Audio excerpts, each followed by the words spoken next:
Right, this is the 100-120 class. This will be some legal warm-up for the record. Mr. Foreman, ladies and gentlemen of the jury, at this time I will give the law of the case to you, and I would again emphasize that I employed the word law because you ladies and gentlemen are the sole judges of the facts of every case in which you participate as jurors.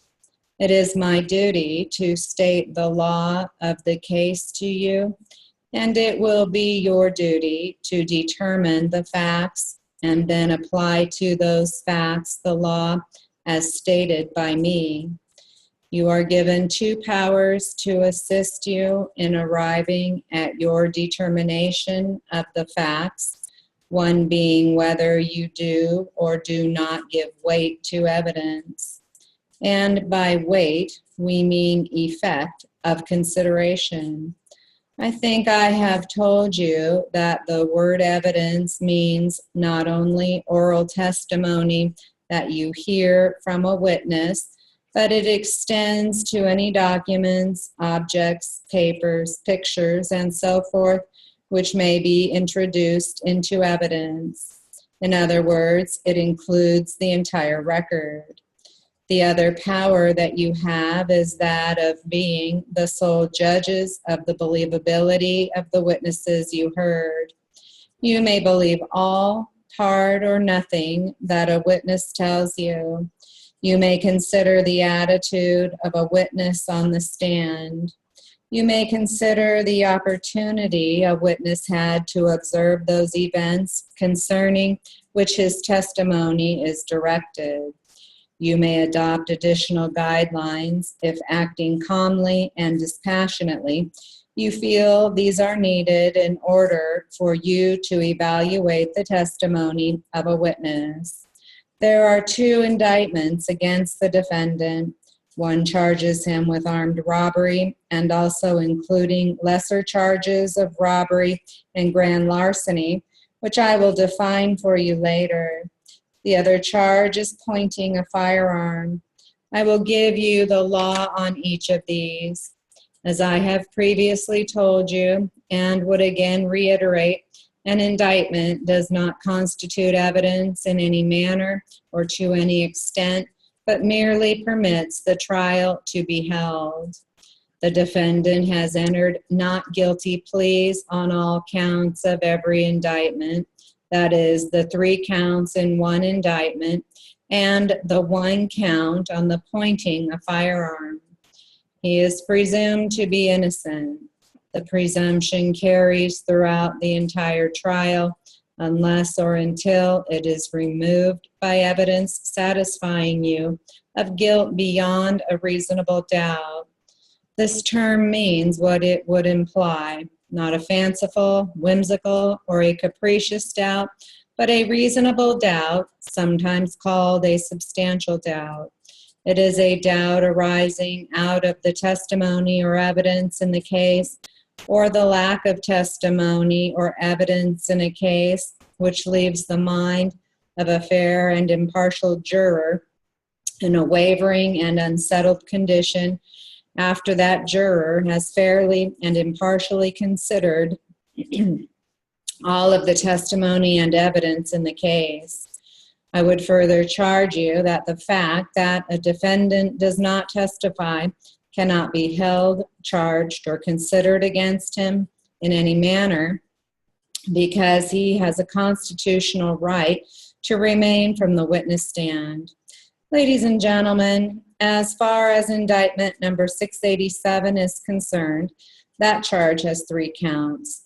1 is larceny, 2 is robbery, 3 is armed robbery, and I will define each of them for you because robbery includes all of the elements of larceny plus 2 aggravating grounds, and armed robbery includes all of the elements of robbery and larceny plus 1 aggravating ground, which the state must establish.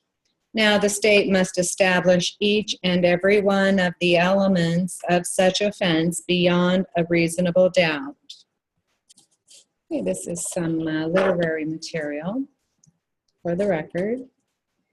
The issue of a gold-based monetary system has again come of age. The impulse originates in the debacle of the current system, in which inflation and rising interest rates have reached epidemic proportions. The threat of monetary disintegration provides fertile ground for a radical change in the world's monetary system.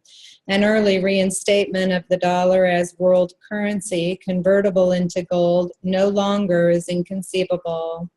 The pressing issue is whether a return to a gold standard will be used to avert a financial collapse or come in its aftermath. Restoration of a link between gold and the dollar does not per se guarantee stability. Done improperly, such a policy change could cause enormous dislocations to the economy.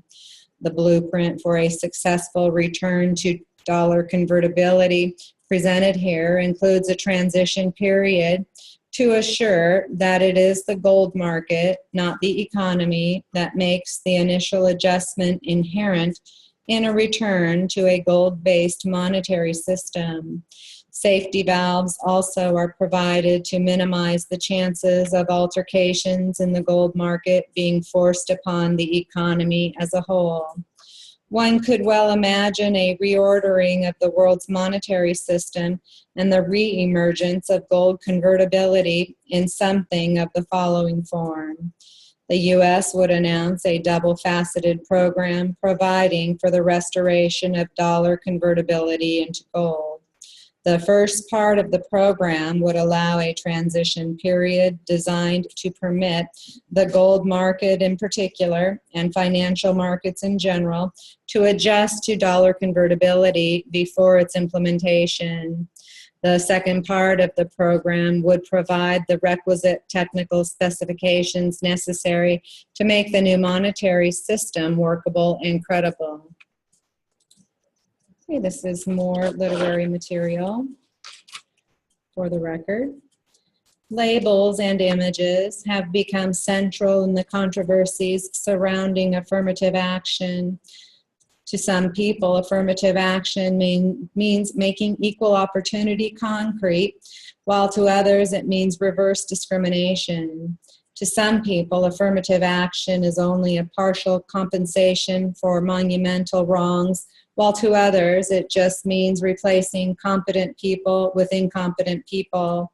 The reality of affirmative action is much more complex than the labels and images, both in concept and in practice.